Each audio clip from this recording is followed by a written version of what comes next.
ay yung Mafida, yung Edith, at saka yung Moscow parang sasaya kasi dikit-dikit. Di ba usually ganun naman talaga yung mga gusto ng tao. Pero at this point, malalaman na natin saan nga ba ang Edith pick na to? Will this be a rumor in XP lane? O makakita na ba tayo ng panibagong flex na naman na kakaiba? Either, I think, Barats or Cho ang magiging route dito ng Falcons AP Bren. And then for mid, open pa din naman yung Valentina. Kung gusto nila, again, gamitin yung Valentina.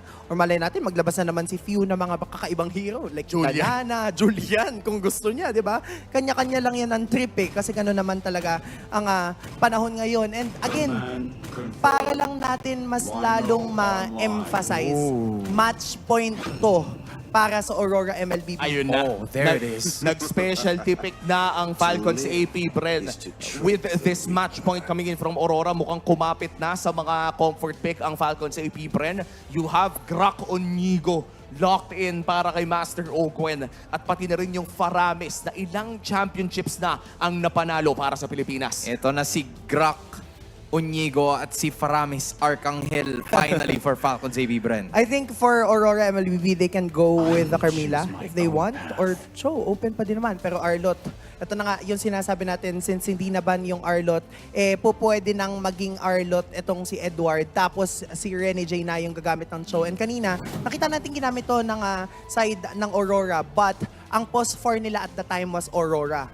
But now, almost similar concept na lang din naman yung Vexana na kapag nakapag-terrify siya with the Deathly Grasp plus pagpatong ng Eternal Guard ay definitely walang galawan almost ang magiging kaganapan ng Falcons AP Bren. For Falcons AP Bren, again, yung winning condition for Moscov, give him space. There is only one win na kinakailangan ng Aurora to get that international ticket on the way to Malaysia. But the question is, will the Falcons AP Bren have a plan B? This is time. Casters, paso. Game number 5 and match point para sa Aurora MLBB. Welcome to Ano Mobile ang magagawa Legends. ng Falcons AP Bren ngayon para maipagpatuloy ang kanilang World Tour? Yan ang ating aalamin tungo dito sa labang ito. At gaya ng nasabi ng Infinix Game Tambayan, kapit na talaga sa comfort ang Falcons AP Bren. Oh, tsaka yung for Falcons AP Bren also parang sanay sila mostly sa mga long games pero pag hindi nila nakapit yung momentum against Aurora talaga mahihirapan sila. So for Aurora dito kailangan i-continue lang nila yung pressure na pinapakita nila against F-Cup kanina. Even Rene J ay talagang grabe magbigay pa rin ng vision para yun sa kanyang team. And actually, parang kahit pa masabihin natin sobrang komportable na rito ng Falcons AP Bren sa kung anong mga heroes ang pinikap nila. For this series in particular, nakakuha din ang Aurora ng mga heroes na sobrang napatunayan na nila sa atin ngayong gabi. Kung gaano rin sila kabihasa at komportable gamitin ito. One for instance, bukod sa alpha ni Demon Kite, andun din yung Arlot ni Edward. And grabe yung kanyang naging playmaking kanina in previous games. So, kung ikaw ngayon yung sabihin na nating Faramis ni Few, timingan talaga ng maigi para doon sa Netherrealm tsaka position. Tsaka yung timing niya din sa paggamit ng Purify pala. Oo. Kasi pwedeng ipilit once na lagi may pumasok dito from the side of Aurora. So, the usual pa rin para sa game natin, yung kalmado muna yung ating mga teams. So, mga junglers parang paunahan pagdating doon sa pagkuha ng kanilang mga farm para mauna pagdating doon sa levels. Yep, at mukhang ngayon ang plano ng Falcons AP Bren Nagbablock lang pala si Owen sa may base. ay magharang-harang at makakuha ng malinaw na advantage. Dito nga sa XP lane yata ang kanilang magiging focus dahil sobrang nakaabang sila para kay Edward. Teka, nagbubulungan na tayo kasi hindi talaga lumabas ang kahit sino pero nakakaramdam. Ayun din. o. Zero. Iba yung ngayon, iba yung meta ni... Oh, wait lang. Matingnan natin kung ipipilit pa rin yung kill against Kyle TZ at Demon Kite. Sinisimulan yung Turtle. So, pero pag zone na gagawin ng mga players dito na side ng F-Cap. Pero kay Demon Kite pa rin mapupunta yung Turtle dahil na-zone out nga si Kyle TZ. Ang pinaka-crucial na kailangang makalapit ang siyang napalayo ng sobra ng Aurora. Hindi nagpapatuloy pa yata ng F-Cup though. Yung laban na ito, hatakin! At ngayon ay si Rene J ang naging first blood. At dumiretso pa nga na paggamit ng kanilang Netherrealm kaya tuloy-tuloy pa rin ang team fight para dito sa F-Cap. So hindi man nakuha dito ng F-Cap yung Turtle, nakakuha naman silang 2 kills laban sa Aurora. Oo, at kumonekta ba doon ang Spirit of Destruction? Mukhang hindi naman. Pero base sa nakita natin kanina hindi na ito yung tipong pinapabayaan na lang ng Falcons AP Bren na walang maging trade kapag meron silang hindi nakuha na sabihin na nating objective or advantage. Naging maganda talaga yung zoning ni Rene J doon para sa jungler ng Falcons AP Bren, pero naging very decisive yung mid duo nila na hindi pa pwedeng wala kayong maging bawi. Oh, tsaka ito makikita natin na for Owen consistent din yung kanyang pagbablock. Yes. Minsan doon sa mga minion wave para hindi agad makalapit dito yung side ng Aurora, but so far talagang aggressive yung Aurora kasi even dito sa may orange buff ay nakapwesto na si Rene J for the vision. Yep, kahit na parang gusto nila na makuha yung advantage ay nagiging agresibo pa din ang Aurora at nagbababad nga dito sa bandang orange buff ng Falcons AP Bren, pero makakapag-Avatar Guardian out, andun si Owen though, pero marami rin kasing nakaantabay, so ano muna yata, ikalma ulit. Oh, iwas daw muna sa team fight, sabi dito ng dalawang teams natin, and lamang yun ay FCAP in terms of gold. And kita natin for Rene J, yung Avatar of the Guardian, parang kabisado niya rin kung kailan niya gagamitin Oo. para makaalis against the threat of FCAP. Hindi ko alam kung sino talaga ang lumalamang dito sa game natin kasi parang iwas na iwas din Oo. yung dalawang teams sa base doon sa playstyle ng kalaban nila. Oo, mahilap sila. Naging maganda yung ginagawa ni Owen yung mga first few minutes and yung mga first few waves. So merong nagiging advantage pa rin ng FCAP kahit sabihin natin yung turtle nasa Aurora, pero teka dito sa gold lane natin, grabehan. Si Hindi Super naman. Mac. Hawakan mo sa tenga! Hawakan mo sa tenga! Oh, Pero hindi itutuloy ni Super Marco yung kanyang pagpasok habang sa may top lane. Edward is gonna be down at parang dediretso yung pang-flap easy. Nagkapalitan lang ng XP laners. Dito yung ating dalawang teams habang sisimulan yung turtle. Sea of You dito yung magta-try na mag-zone out ng ilang mga players.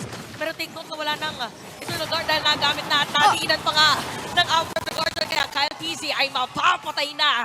parang naging malaking sagabal din dun si EG Boy eh. Nakikigulo kasi siya dun sa mga miyembro ng Falcons AP Bren at ngayon wala ang retry holder. Off-cam kill din! Para kay Super Marco mula kay Domeng at tinutuloy na ng Aurora. Sobrang crucial ng kill na yun, by the way, sa may bottom lane. Pero ito, tutuloy pa rin Rene J yung pag-zone out. Dadating na si Edward. Si Pew halos walang buhay. Pero again, disiplina pa rin ang maiiralin. Merong mga paghaltak doon for Flap TZ but still alive doon si Edward. At tingnan mo naman si Demon kahit ngayon, siya na rin mismo mag-isa ginuon ang gugulo. Ginamit dito ni Owen yung wild charge, pero sapat na ba yung damage kasi ni Spear of Alpha out? Pero nagagamitin na nga dito yung Spear of Destruction also. Dadating ba bang players ng FCAP? Ginamit na rin yung Earth Shatter and Demon Kite is gonna be down. Edward ang kanilang next target. Mission accomplished! Sabi nila ng FCAP. At mukhang i-convert na nga nila ito agad sa isang objective. Sabi nga natin, hindi na nagpapahuli ang Falcons AP Bren. Gusto na talaga nila na merong bawi. And if may isang nakikita tayong difference from first few games ha, mas may focus na dito ang FCAP sa rotations nila towards the side lanes. Oh, parang may control kasi ngayon si Owen. Parang pag nilalagay niya yung pader niya, parang sinasabi niya, please respect my boundaries. Yes!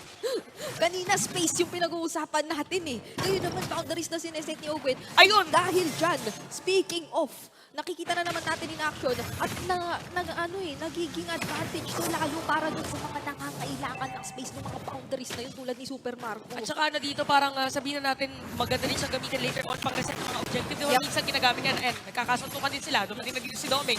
Ang sakit ng mga platito. Eh, Okay, so aalis mo na mga players pero masakit na dito si Domeng ha. Oo. Sa tingin ko, yung mga objective natin mamaya talagang kaabang-abang kasi ng Falcons AP Bren, you would think na magiging kampante sila since meron silang Suyu, pero dagdag pa pala yung sinabi mo na meron silang Grok. So meron silang kapasidad na maging kontrolado talaga nila yung mga ganoong klase ng objectives. Pero napakaganda lagi nung nagiging pag-set up ng Aurora MLBB. Naka-ready din Oh, no? yung mga latag ng Eternal Guard dito ni Yue, yung Final timings Slash ng pa. Final Slash at Spear of Alpha. So, talagang ngayon na magkakitaan na naman sila sa ating Turtle Pit. Sino na naman kaya mauuna at kanino ito mapupunta? Parang nag-scout muna ng mga pwedeng targetin. Okay, Edward at saka si Owen ang nagkakasunod. Ginamit na nga dito yung one charge at papasukin pero may counter na Final Slash. Sino magkakawi sa team fight natin? Ready siya mapatay si Super Marco. Again, Super Marco is down. Tatlong napatay sa side ng FCAP. Make it a double kill naman para kay LTC pero may bawi pa rin dito ang Aurora pero FCAP tatlong patay sa kanila, dalawa sa Aurora. At mukhang ang makakakuha ng ating huling turtle ay si Demon Kite. Pumasok pa with the entropy si Domeng. Parang gusto talaga nilang kuhain. Etong Toreng ito, gusto man depensahan ng FCAP ay hindi na binitawan. Naku po, depensa lang sana dun sa may middle lane. Nakuha pa dito, CFU. Ibang klase ang pagpupursige ng Aurora. Gusto talaga nilang paliwanagin yung gabi natin Iba si Paldomeng, Brigida, iba si Paldomeng sa gabing to. 6,250 versus Super Marco Oo. na 5,000 gold pa lang. Oo, kumikinang ngayon ang gold ni Paldomeng at ang kanyang buong kupunan sa Aurora MLB. Teka lang, final slash, hindi kumonekta doon. Pero yung purple back ngayon ay dinedenay na para kay Kyle TZ. So medyo mahirap na naman itong sitwasyon para gumalaw kung ikaw ang F-Cup. Oo, unti-unti na rin lumiliit ang mapa at unti-unti na rin nawawala ng buhay dito si Ongwen. Ginamit yung Avatar the Guardian. Ito na mapagbawi na sa F-Cup pero napakakunat na ni Rene J. Ang hirap pabagsakin kahit pa man nandyan si Super Makmak. Hindi pa yata magiging sapat ang damage ng F-Cup. So kailangan muna na namang huminga at mag-ingat kasi parang kung ikaw naman yung F-Cup ngayon, parang natatantya naman na nila paunti-unti na. Okay, ito yung mga hindi natin pwedeng ipilit kasi ang taas talaga ng counter-engage ng Aurora. So parang hinihintay nila na sila yung mas makalamang kasi kaya rin naman nila. Meron naman silang wild charge. May tunggol, May oo. tunggol. May So, pang-boundary. kailangan lang talaga niyang orasan ito. Pero ang parang isa pang problema natin ay nagiging libre na naman ulit kasi si Paldoming pagka nagkaka-teamfight Ang na. hirap pa naman din ng, ng Nathan na well-farmed, tapos naka-purify pa. So, if ever na-try i-penetrate dito ng FK, pag ma-purify lang siya, pag nakapag-free hit siya, babalik lang yung buhay. So, parang kailangan pag tinamaan ay Aray. hammers agad. Ay, pagka sinabi natin masakit, ayun pinakita, may demo kay Domeng. Yep. Isa pa sa parang pinaka-differences na nakikita natin ngayon, sobrang wala parang choice mo na lang kung F-Cup ka front to back talaga. So, kailangan mo talaga magawan muna ng paraan yung mga nasa harap. Unlike Aurora, pwede ka nilang hiwalayin kung gusto nila dahil nga nandiyan si Rene J. And kaya ni Rene J na makapag-sustain kung gusto niya gaya ng nakita natin kanina. So, kailangan natin ng F-Cup na maiposisyon ang kanilang mga sarili na maigi. Fortunately, ay makakakuha ng purple buff. Etong si Kyle TZ this time at maiaangat naman yung Super Marco ulit, yung opposite lane. Pero ito na naman yung zoning ay pinapamalas ng Aurora MLBB. Wala raw yata pwedeng lumapit na naman. Kanino ba talaga mabubuntay, Lord? It's gonna be the magka-quest time around. Habang si Flap TC magiging target nila. Kyle TC masasagip dito ng Nether Realm. Ginamit na yung one charge pero Flap TC makapatay na. Super Marco sisira na ng torrent sa may bottom lane pero sakit na ni Domeng. At si Few ang magiging target nila. Naku, nagpatak pa! Dito si Rene J. Gusto niya sana patayin pero merong kakampi. Kaya alis muna. Pero napatay dito is gonna be Flap TC at merong Lord na bit-bit ang Aurora. Nakaangat ang bottom lane pero makakakuha na ng lahat ng outer turrets. Halos dito ang Aurora. Kung tinitignan lang naman natin ang gold lead 2.7k na. Ang hawak-hawak nila sa kanilang mga kamay pero para bang halos concentrated siya talaga kay Domeng. So si Domeng 9K, ngayon no? ang problema. Ang hindi maabot na miyembro ng F-Cup na parang inattempt kanina ni Flap kahit papano pero bumaligtad po yung sitwasyon. May mga bouncer din kasi si Domeng every time na meron pumapasok. Again, match point para sa Aurora. Meron pa silang Lord sa may top lane. Yes. Sa hinaba-haba na naging history ng MPL Philippines, first time nasasali ng Aurora dito sa MPL. And for F-Cup, kilala natin sila, nasanay na rin sa pagkakaroon ng mga championship experiences. Pero dito ay nasusubok yun at yung continuation ng World Tour ay nagbabadya dahil ang Aurora MLBB ay kumakatok na sa base. Eternal Guard ay narito, binagsak na. May Sakit. clear naman yata pero ramdam ni Flap TZ yung hapdi doon kanina. So kapit talaga sa depensa ang Falcons AP Bren ngayon. Meron naman silang Super Marco, meron silang Flap TZ pero papasok na naman si Rene J! Okay, sino tatamaan doon? Merong wild charge. Sumawala ng Immortal sa ilalim ng torre ni si Edward. Habang si Rene J habulin nila. Rene J is down. Same goes with Edward. Ito yata ang pwedeng paglakad, pagmarcha at pagtakbo ng F-Cup para humabol dito sa side ng Aurora. Naramdaman ni Yue. Meron pa siyang flicker. Clutch Deathly Grasp bago mag-flicker tungo sa kaligtasan para rito kay Yue. At ang pag-angat ng Falcons AP Bren ay magtutuloy pero wala na yata silang mahahanap na target. So makakakuha ba sila ng torre dito kahit papano kasi nandito na si Super Marco at unti-unti na rin nagbabadya ang late game capabilities ng Falcons AP Bren. At kumakatok na nga sa ibang mga tore dito na side ng Aurora ang F-Cap. Again, nilalaban out of the Guardian. Sino mahuhuli nila? Si Flaptizi at hindi masasalo ng NetherRealm. At dadating na nga dito si Domeng at lahat ng mga players ng Aurora. Few is down. Pero ito naman isang paramis na mabubuhay din agad. Kailangan ulit dumepensa ng F-Cap. Grabe yung timings dito ng Deathly Grasp ni Yue. Hindi na nakapagkasa ng Primal Wrath o kung anumang skill para maka-out kanina si Flaptizi. And as much as umabot yung NetherRealm dito, ay napakaraming ways ng Aurora na biglaan na lang inigate yun. Wasiwas pa lang. Tanggalin mo lang sila doon sa bilog ng NetherRealm. Ay magkakaroon na ng advantage agad dito ang Aurora. Samahan mo pa ng Avatar of the Guardian. So, makakabalik na agad si Kapitan dito. Pwede pa siyang ipon ng mga iilang stacks ulit bago pa man mangyari at susunod na Lord Objective. Pero speaking of, napaka-importante nito ate mo, Chantel. Nakasalalay talaga rito ang control, lalo pat nagkakaubusan na ng tore. By the way, wala sumisilip kay KTC at naagaw niya nga yung Lord. Tatamaan pa ng Spear of Destruction. Dadating ba bigla si Super Marco after the Guardian, mahuhuli din si View. Again, kakabuhay niya lang kanina, NetherRealm ay tinawag na rin. Meron pa mahahatak, si Renegade mapuputol doon. Yung mga kadena. So, importante na kuha daw na F-Cup yung Lord. So, lumalaban pa rin dito ang mga Beast. Lumalaban pa rin ang Hive. Sabi kanina, ano ba ang plan B ng mga Bees? At baka ito na nga iyon. Talagang kuha lang ng objective tiwala sa Sasalubungin. kapasidad ng Suyu. At kailangan ay out agad disiplina kung ikaw ang Falcons AP Bren. Pero hindi na gustong pababain ng Aurora MLBB yung Lord. So gusto na rin yata kahit papano umangat at sumama ng F-Cup. Pero wala na yung Lord, maubos na. Kaso kakayanin ba din si Rene J? May AOG out pa naman siya. Okay, tinamaan dito Eternal Guard, dalawang players sa side ng F-Cap. So more disiplina kasi nakakapag-push pala. Habang si Ogwen medyo masasaktan, Dome bigla nang dumating. Habang sa top lane merong sumisplit push. Ay! Tinamaan si Dome! Pero may Wind of Nature at sakit ng mga apla dito. Pero may Roscoe Nature. Dito si Super Marco. Labanan ng mga gold laners. 1-4-2, pero may Torre kasama para sa F-Cup. At ngayon ay ipapantay na yata nila ang mga Torre na napatumba ng magkabila ang kupunan at yung access ay halos sapat na para dito sa kanilang dalawa na gumawa ng mga plays kung gusto ng kahit sino man mamaya. Pero depensa ulit para sa Aurora at mukhang meron pa naman silang resources pero ipipilit yata ng F-Cup. Ay! Biglang mawawala. Hindi nakapag-flicker out si Yue para nasunog din sa kamay ni Few. So again, nilalaban dito ng Falcons AP Bren. Masisira ito rin sa gitna. Masisira din sa baba at sa itaas. So kalbo ngayon ang base ng Aurora. Naubos na! Kalbo na ang base! At exposed para sa Aurora. Pero ang Falcons AP Bren, aalalahanin ang disiplina. At hihinga na muna dahil isang minuto ay meron na namang Lord sa baba. Oo nga, so nag-aantayan lang tong mga teams natin. So nagkakitaan na naman. One crucial mistake ay talagang medyo magiging cause ng sabihin na nating pagkatalo dito sa ating laban. Again, well-equipped ang ating mga marksman. Yep.